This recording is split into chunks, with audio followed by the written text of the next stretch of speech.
Well, hello, Morgan Hancock, and thank you so much for joining us. We do appreciate it. And I have to tell you, we are so excited to have the unveiling night and then the exhibit of Barrels of Heart here at the Frazier. So this started as the project, but it really started under the bigger umbrella of a nonprofit that you started. So let's talk about that because that's Bourbon with Heart. And then Barrels of Heart is the project that we're doing. So tell us about the nonprofit, the bigger picture. Yes, and you're exactly right. This is Bourbon with Heart presents Barrels of Heart exhibit. So Bourbon with Heart was created as a way, well, one, to combine two of my favorite things about Kentucky. It's bourbon and it's artists. And, the whole world already knows Kentucky as the leader of the bourbon industry. But what we're much lesser known for here in Kentucky is our rich and vibrant arts culture. And so this is kind of a way to use that existing popularity and influence of bourbon to bring the awareness, raise funds, educate people on the rich and thriving arts culture we have here in Kentucky. So this is the inaugural event, and what you ended up doing is, I guess, artists were selected to do these barrels. It came down to 20 artists who were selected, but from what I understand, you had a whole lot more who applied, correct? Yeah, the artist call ran for a little over 2 weeks, and I had over 150 submissions of insanely talented artists from all over Kentucky. One of the requirements were they had to be from Kentucky. And even today, I'm having artist submissions pouring in, next year. Can I do it next year? So I'm probably up to well over 200 artists right now. But yes, we could only pick 20 for this exhibit. And it wasn't easy at all because there were so many great options. But one of the things that were really important to us for this exhibit were that we had artists from all different walks of life. We want everyone to, maybe see a piece of themselves in this exhibit, whether it's through the art or through the artist. So one of the things we really, besides just being talented, which was also another requirement, we wanted people that were just very different. So when I looked at these barrels, so were they given any guidelines at all, or was it let your imagination run wild? What stipulations did you give them? And then we'll talk about just a couple of the barrels that we've seen. Well, that's a good question. So, as you said, was our inaugural event, and it's also a fundraiser for local nonprofits, which meant we had to get funds. So I knew that in order to do that, we were going to have sponsors. So the barrels are sponsored, and that's where the funds are coming from. However, we told the sponsors, these are not billboards, these are works of art. So your logos, your business will not be on the barrels. And it was a risky move a bit, to say, right, it's the first event and we're not going to put your logos on this here. isn't about you. Yeah, yes. But surprisingly, everyone understood that and they loved it and they supported the artist. So to answer your question, the artist had free reign, apart from, don't make it overly offensive or political or religious, but beyond that, they had no guidelines, and that was intentional. So I've been just as surprised as everyone else when I go to pick them up. Right. They're absolutely gorgeous. Give us one that you were, I know it's like picking your favorite child, but, is there one that you can say, I've seen everything that have bourbon representation. They have places in Kentucky. They have people of Kentucky. They have themes. It really runs the gamut. It does. And you definitely hit the nail on the head. I feel like I keep saying I've adopted 20 new children. So picking a favorite is really impossible. And every time I think I have a favorite, I go to get the next one and I have a new favorite. But some of them that have really surprised me or I wasn't expecting. For example, we have Daryl Tucker, who's a finger painter. So he finger painted the entire barrel. And then we have, you guys have not seen this one yet, and I can't wait to show you. You're not going to want to give it up.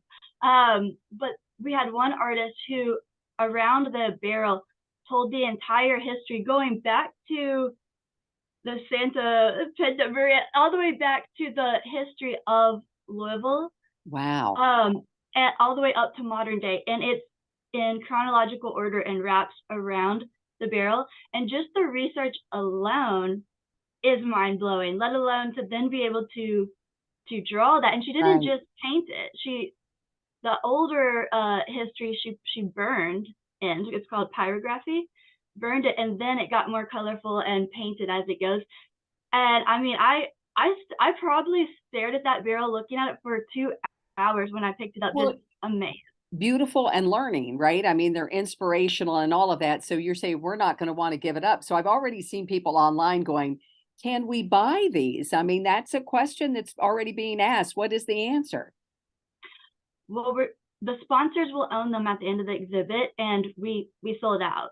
In fact, I had to turn away multiple large companies, which is painful to do, but it's a good problem to have. So these are spoken for. Okay. However, if you come to the opening night where you get to meet the artist, you could commission them. Commission your own. I was going to say, so that's perfect. So with the sponsorship, the artist gets the winning artist. I guess people are going to vote on it. Then the artist, then I guess the winning artist gets paid a certain sum, and then certain nonprofits benefit from this project as well, right? Yes, so we actually did pay each artist Each a artist. Okay. commission. Yes, already. A small commission. Most of them would have probably done it with no commission, but we appreciate them sharing their work. talent. So we wanted to give them something. So we did pay each artist a small commission, and then the public will vote on their favorite barrel. It'll just be an online vote during the exhibit, and the winning artist will get an additional cash prize plus a donation to the nonprofit of their choice. And then the remaining proceeds will be given to 3 other local nonprofits. And just go ahead and quickly name those 3 nonprofits that are benefiting from this wonderful project. Sure. So Blanket Louisville, that's blankets for the homeless. And I Would Rather Be Reading. That is a trauma-informed literacy program. And Dream Center Academy, which is building a large private school in West Louisville. The tuition will be free to the students, but it will be a private school in West Louisville. And actually, I guess there's 4 because we're also raffling 1 barrel off, and those proceeds will go to Down Syndrome Louisville. Wonderful. So I mean, it's like win-win with everybody. And I don't know, when I saw this, it reminded me the synergy around it a little bit. And I don't know if it's a fair comparison or not, and you tell me if it isn't, of the Gallapalooza, a little bit of that kind of excitement when that came. Was that in mind at all, or no? I don't know. Yeah, absolutely. In fact, I at first had considered calling it Barrelpalooza. Okay. But there were some trademark problems with that, so I didn't go that route. But yeah, I was certainly inspired by that, and in fact, it came about from walking through downtown Louisville, and I noticed a trash can, and I just thought to myself, why can't trash cans be more aesthetically pleasing if they got to be there anyway? And then I thought, well, what would be more Kentucky than making that a bourbon barrel, a painted bourbon barrel? And I quickly Googled. I realized we had not done that in Louisville, and that blew my mind. And so as soon as I realized that, I thought, we've got to do this. Now, since then, I've learned logistically, we can't really replace the trash cans with bourbon barrels the way that the machines work, Right. the truck pick them up. But that was certainly the initial vision, and still is, to have these blanketing Whiskey Row and the streets of Louisville, similar to Gallapalooza. I hope we do get to see them, because the ones that I've seen are just breathtaking, and it would be a shame if they weren't on public display for everyone to enjoy for sure. Tell us a little bit about the unveiling party that's going to be happening here at the Frazier. I think we're selling like 200 tickets, and that's a night that people get to come in, get a preview, and most importantly, right, meet all of the artists. Yes, so that will be technically the opening day, February 1st, and 6 to 8 p.m. And all the artists will be there, so you'll get to meet them, see their barrels, learn about their inspiration. Sponsors will be there, and we just posted the ticket link yesterday. And in fact, the very first RSVP that we had is Ed Hamilton and his wife. So I thought, when I go, oh, okay, this is going to be good. So I'm super he's honored. on one of the barrels, right?